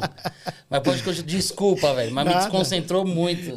E aí a ideia foi desenvolver um diagrama, né, e um ciclo PDSA, com o passo a passo de como você poderia desenvolver a padronização das consistências. Então, a ideia é você entender como aquela consistência ela se enquadra dentro da nomenclatura.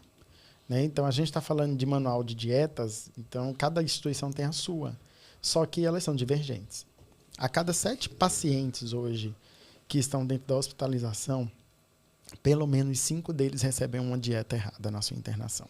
É muito alta essa taxa. Então, assim, a gente está olhando para o perigo o tempo inteiro.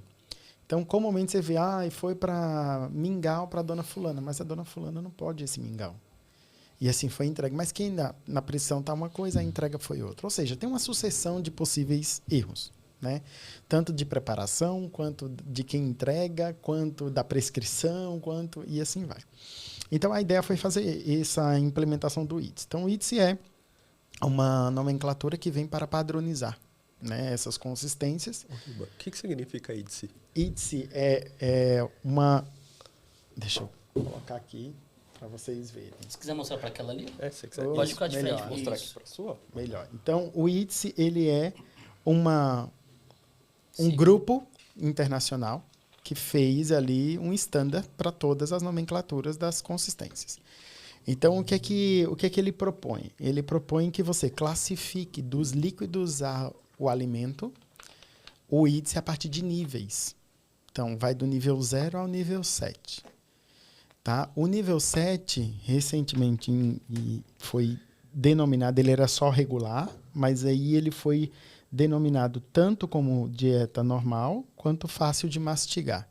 Porque a gente pode ter alimentos dentro de um nível 7, que seria uma dieta geral, que são mais fáceis de mastigar e que ele não se enquadra em outra consistência. Por exemplo, um nhoque. Ele pode ser mais fácil de mastigar e ele não é uma dieta batida. Todo ele, dia 29 aí, e ó. dependendo, aí como você faz esses testes? Cada alimento ele precisa receber uma ação para teste. Você pode fazer o teste de fluxo, que é o que a gente vai mostrar aqui, pelo menos demonstrar, com os líquidos. Então, existe um funil. Né? Quem não tem o funil, o teste ele foi feito, toda uma aplicabilidade na seringa BD, né? Sem expor marca, mas infelizmente vai precisar falar, onde tem um diâmetro adequado e ela tem um bico adequado. Então, aquelas seringas, por exemplo, dessa forma, elas não são classificadas para você fazer o teste de fluxo. Tem que ter um material, então, adequado. Tem que ter um material adequado. Então, não é qualquer seringa. Eu quero fazer com a seringa de 20. Não vai dar certo, porque o teste de fluxo ele é feito com o cronômetro. Então, ele foi adaptado para fazer até 10 segundos. Se você colocar numa seringa de 20, o mesmo volume da de 10, vai dar errado porque o fluxo é diferente. Né? Então, são coisas distintas. Então, quem não tem acesso ao funil, hoje ele é comercializado pelo próprio site do ITS, tá? Mas quem não tiver o funil, você pode fazer com uma seringa de 10 com bico. Tá? Procurem também no manual que vai ter lá, para não falar o local, mas procurem lá no material que vai ter. Tem um link? Tem um link. A gente vai deixar o link na descrição. Passar para vocês. Beleza. Tá? Vamos deixar o link aqui na descrição do vídeo, tá? E também são feitos testes com garfo e com a colher. Então, por exemplo, para eu saber se a dieta geral, aquele alimento, ele é fácil de mastigar ou ele é normal, tem testes que eu faço com a própria colher ou com garfo. Então, se eu consigo amassar facilmente, ele já é uma dieta mais macia. Então, ele já tem um nível 5. Né? Então, você já sempre vai observando isso. No manual também vai explicando, se você aperta para amassar o alimento e você precisa fazer muita força que o branquinho da sua unha ele se acentue. Tá descrito assim. Tá. Né? Ele já não é mais nível 5, ele já é um nível mais fácil de mastigar e assim vai. Então tem várias coisas. Dentro do nível 5, tem também o tamanho da carne, da proteína. Ela varia. Para o adulto tem que ser de X, para a criança tem que ser de Y. Então, não pode ter molho escorrendo. Tem várias outras coisas que no manual ele traz isso para fazer essa diferenciação. E a ideia é que não fique confuso. Né? A ideia é que a gente tenha uma nomenclatura para cada alimento, testada, comprovada, que é segura para aquele X paciente, mas ao mesmo tempo deixando muito claro o que é que pode ou não pode ser liberado para o paciente.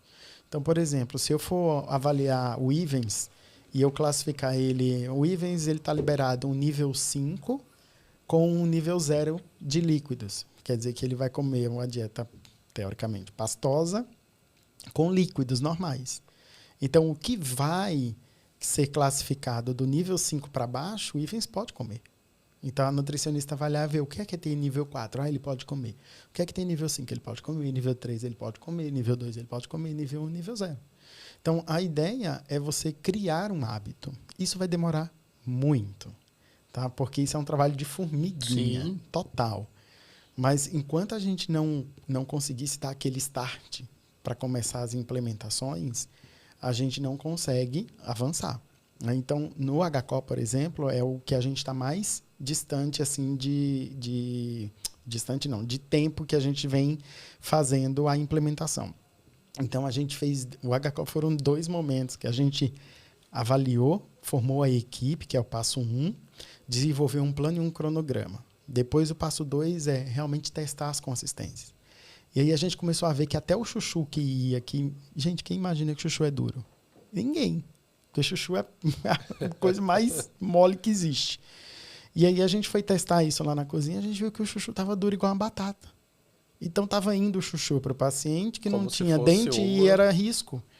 Então o que estava piorando nessa circunstância é o tamanho, é a forma de cozimento, é como vai preparar. Então tudo isso a gente fez uma revisão de tudo. E aí a gente classificou todos os itens de alimentos, líquidos e suplementos. E lá nós temos pediatria, então a gente teve que classificar as fórmulas lácteas, que também são diferentes. Sim. Então, eu tenho uma fórmula mais espessada, eu tenho uma fórmula menos, eu tenho uma fórmula com índice de gordura maior, que a vazão é menor, então a gente teve que fazer item a item.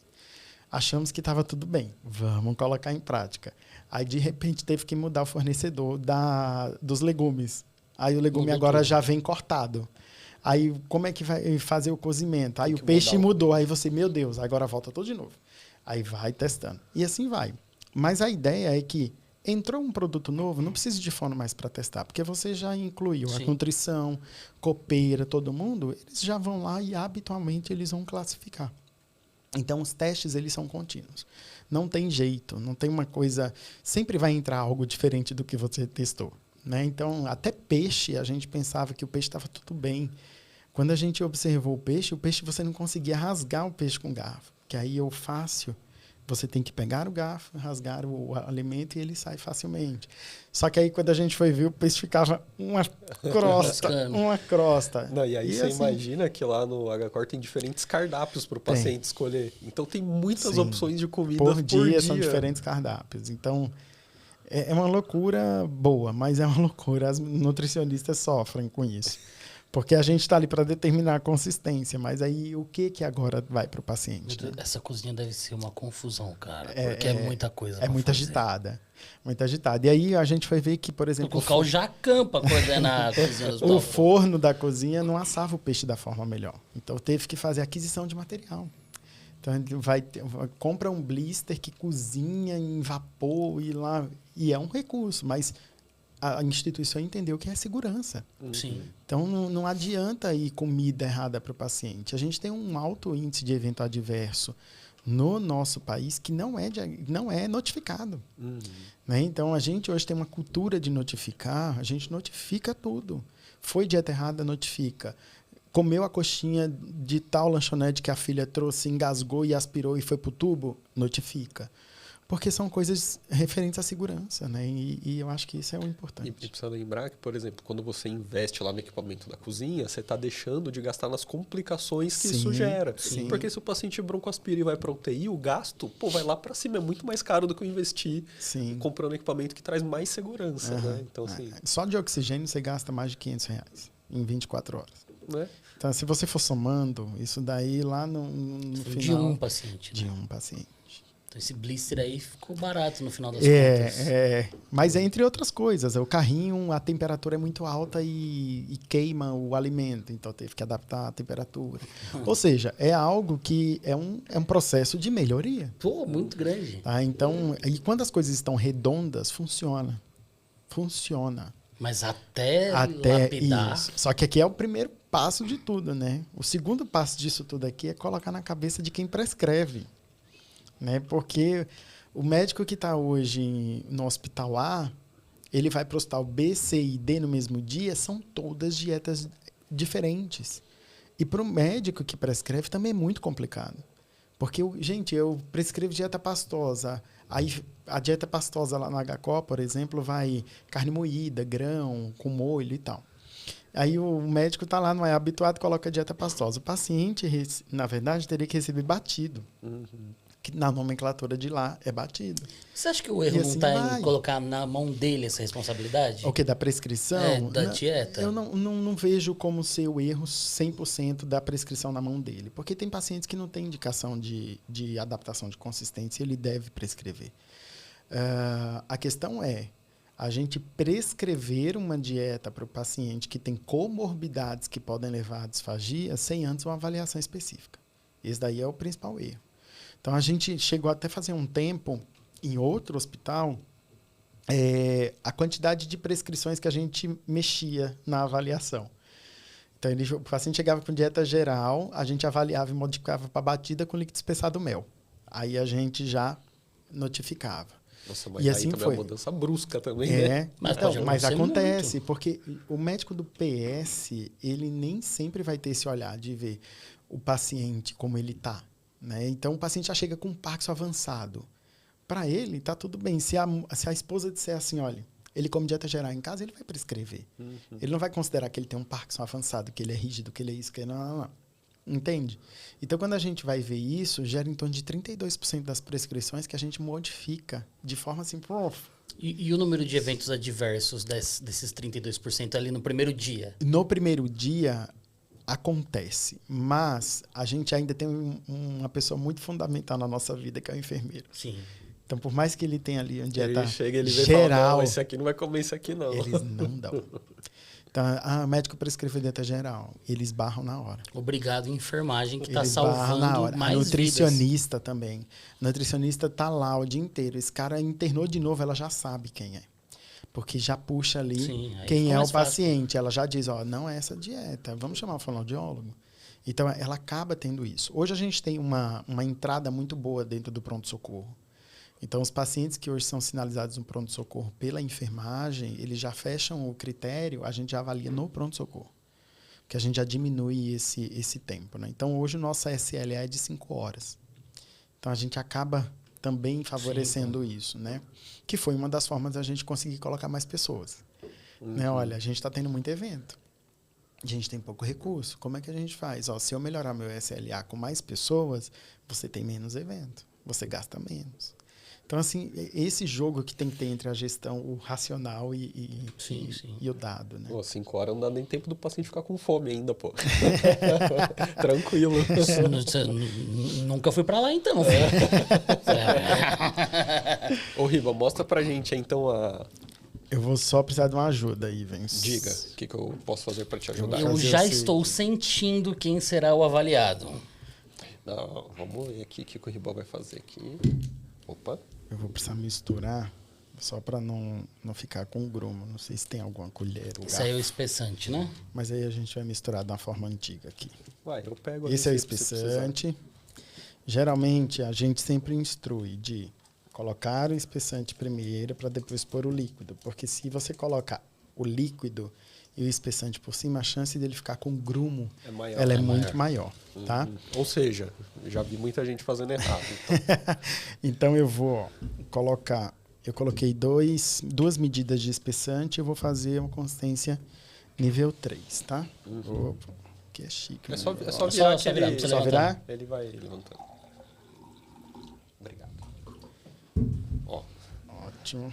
Então vamos tentar. Nível aí- 3. e aí lá no hospital provavelmente vocês já sabem exatamente quantos ml de água vai para Sim. quanto de espessante. Sim, a gente conseguiu colocar isso até para uma melhor instrução Uhum. para o paciente, né? Então hoje a gente tem uma cartilha onde ele recebe qual a forma de diluição e a quantidade. E a gente tem uns adesivos que a gente coloca no copo descartável. Né? Então esse adesivo ele mensura de 0 ml até 200 ml. Então a gente já coloca lá, olha, Pra até 100 facilitar. para facilitar para ele, porque o erro da consistência também ocorre. Né? O ideal sempre é você fazer bater como se fosse um mixer, então o garfo é melhor porque ele entra Turbilhão. em Isso. Se Tá? você Mas tiver aqui é um só fouet, aí vai bem um fouet. Fouet vai bem. Porra. Fouet vai bem.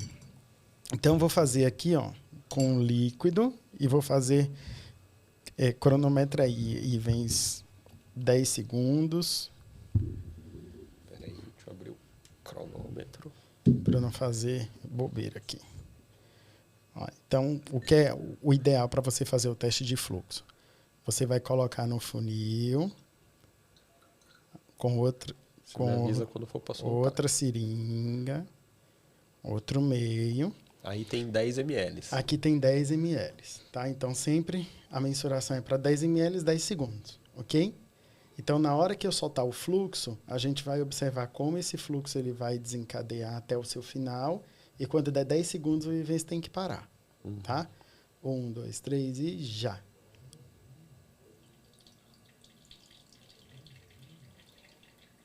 Então, em menos de 10 segundos, não fica nada. Então, a gente está falando de uma consistência líquida nível 0. Então, Lembrando que esse flui. primeiro tem só água. Esse primeiro tem só água. Opa, sorry. E agora? Ó, Caraca, velho. É muito diferente. pra você ter uma ideia, ó, o primeiro foi em 6 segundos. E agora vamos ver aqui com o líquido com espessante para ver em que nível ele está. Eu tenho a sensação que não vai nem descer. E já. Mas olha o fluxo, como desce diferente. Sim.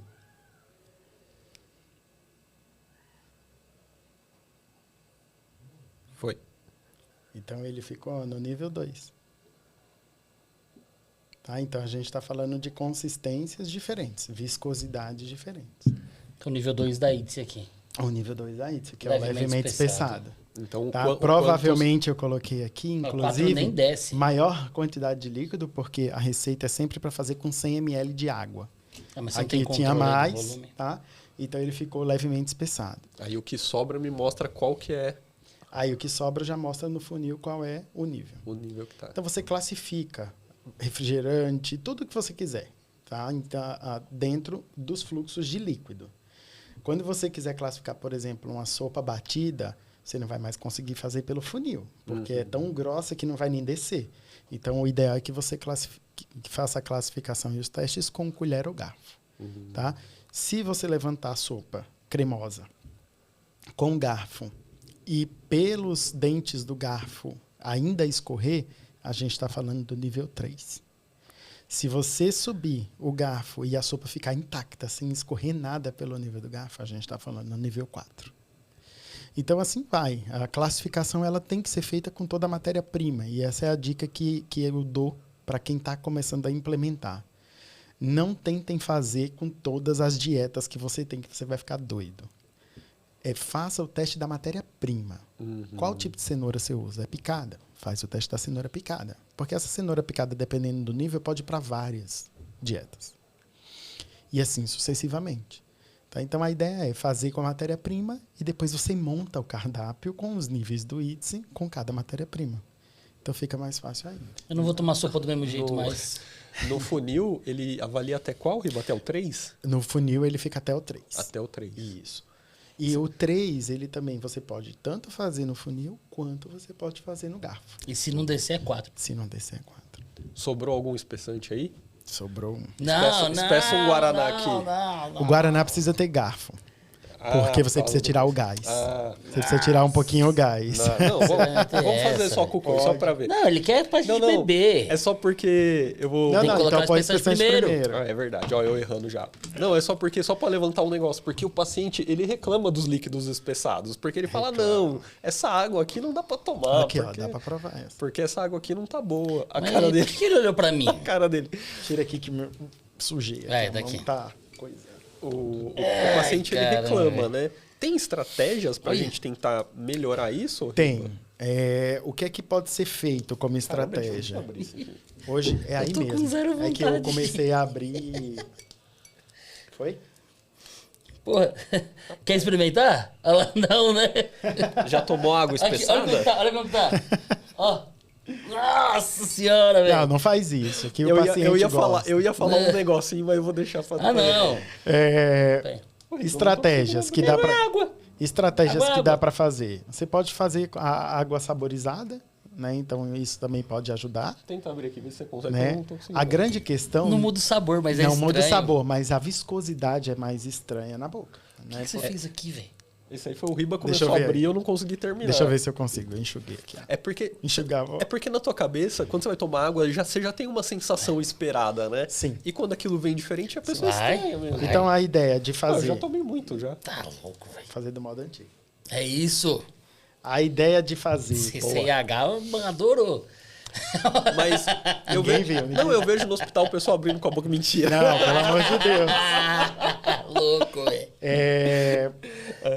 Dá para você fazer sempre alimentos mais gelados, que a aceitação é melhor. Faz sentido.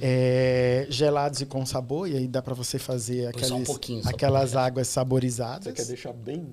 Vamos deixar. Quer deixar bem Aquelas bem? águas saborizadas. Aí tá bom. Ó, o problema do gás é o seguinte: a temperatura, que deve estar mais Já tá quentinho, já. ambiente.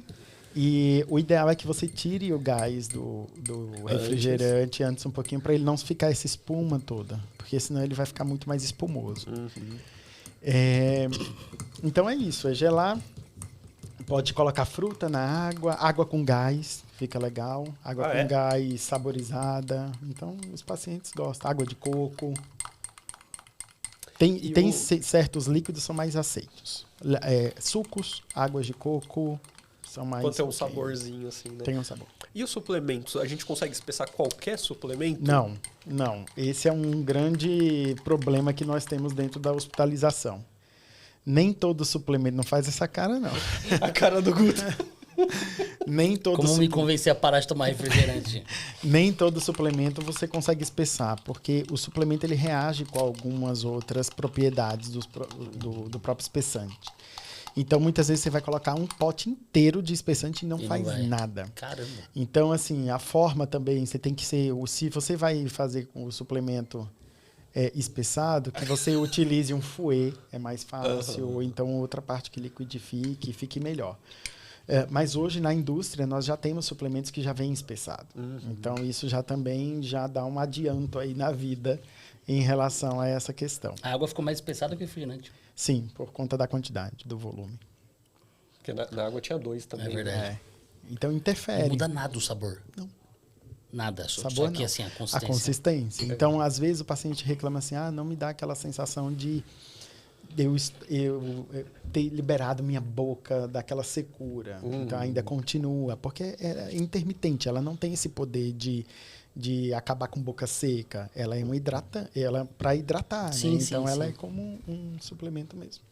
Pô, legal Tá demais. pro Bolívia experimentar daqui a pouco. Leva lá pro pessoal fazer o teste daqui a pouco. Não, mas é assim, isso. a expectativa era diferente da realidade. A expectativa, e aí o sabor normal. Sim, ficou o de sabor boa. é bom. E tem espessantes diferentes, né? Tanto a base de goma xantana quanto amido, né? Isso vai muito de quem gosta, prefere, enfim. Tem umas propriedades de segurança também diferentes. A goma xantana, ela teoricamente é mais segura pelos artigos, porque ela mantém mais a coesão, né? E a viscosidade, e a gente sabe que o amido ele dissolve quando entra com a amilase. Então, tem algumas coisas interessantes. Outra coisa que eu ia perguntar é, eu posso deixar isso aqui assim por quanto tempo? Tem algum limite? Olha, o ideal é que se você faz, você consuma. Né? Então, não dá para você preparar, eu já vou deixar 3 litros em 24 horas, põe na geladeira. Existem artigos e até mesmo alguns encartes que falam que pode durar por um bom tempo, até 24 horas. Tá? Mas, prática, nem sempre é a mesma coisa. Né? Na nossa prática, a gente observa ali que até 4, 5 horas seria o ideal. Né? Porque a gente está falando de hidratação dentro do leito hospitalar. Então, eu quero que ele consuma. Não adianta ficar aquele copo de 200 ml 4 horas. Né? Ele precisa consumir mais. Mas é variável. Tá? Depende do alimento, enfim. Não, mas é um tempo bom, porque às vezes você prepara um copinho para o paciente. Sim. E quando ele precisa, ele é um paciente que não toma tudo de uma vez, realmente. Ele vai tomando aos pouquinhos, ele vai tomar em 1 hora, ali 2 às vezes. Já é um tempo legal já. E o problema é como fazer, né? Então, assim, você faz de um jeito, ele faz de outro. Segue o rótulo, que é o melhor. Mas nem sempre segue o rótulo, né? Então, às vezes as pessoas dizem, eu já sei tanto que eu já vou fazendo, a quantidade. Mas tem uma diferença. Se passa 10 ml daquele volume que está previsto para fazer a consistência, já muda. Então, assim, o ideal e se ele tem é igual remédio, não tem uma bula. Exato. Então, tem que o ideal é que você siga. Né? Então, o espessante é a mesma coisa. Show de bola, meu amigo. Cara, infelizmente o tempo, senão ficaria aqui e experimentar um monte de outras coisas. A gente ia fazer um teste com cada Da próxima vez a gente traz outras coisas para vocês. Aí. Não, legal demais. Na próxima a gente vamos vir aqui com uma Nutri e como chama? O pessoal da gastronomia. Aí a gente prepara ali sem eles saberem, deixa a água espessada já. Aí bebe aí, pô, quer água? Sacaneando, né? É verdade. Mas, quem quiser saber mais, te acompanhar, onde o pessoal te acha aí? Então, no meu Instagram, né? Então, jr.gestão hospitalar, vocês podem acessar. E eu estou nos sites hoje dos nossos próprios serviços hoje que a gente gerencia. Então, no site do HCO, na rede DASA. Os exames também são de ambas redes. Então, a gente tem toda a divulgação feita pelo site da DASA e do hco.com. Show de bola. Muito bom, muito bom. Ribamar, se quiser deixar um último recado para a galera aí, esse momento para você falar com o público que está te assistindo, cara. Eu acho que a gente entender que é um problema de saúde pública, a disfagia, então acho que vale a pena a gente transformar essa informação em mais informação para as pessoas, não esquecer que a sociedade é muito carente dessa informação, engasgar não é normal, tossir não é normal, pigarrear quando eu tomo comprimido não é normal, precisa procurar ajuda sim. E focar que o dia 20 de março é o Dia Nacional de Atenção à Disfagia, é onde todos nós nos envolvemos mais ainda para promover essa informação para todos. Mas ela não acontece só dia 20 de março, ela acontece o ano inteiro. Disfagia todo dia, né? É isso. Muito bom. Show de bola, Careca, muito obrigado. Ribamar, obrigado. Prazer gigantesco de conhecer. Bom demais, cara. Te agradeço aí pela disponibilidade. Agradecer também nosso apoiador, @Instituto Beta Saúde. Então, se você está procurando aí melhorar a sua formação, vai lá no @Instituto Beta Saúde, que tem uma pós-graduação, um curso te aguardando lá. Online ou presencial. Exatamente. Show de bola. Semana que vem? Semana que vem, quem é? Semana que vem. Teremos... Então, segunda-feira que vem, às 8 horas da noite, estaremos novamente aqui. Quando o episódio é gravado, a gente nunca lembra. A gente tá sempre perdido. Tudo desorientado.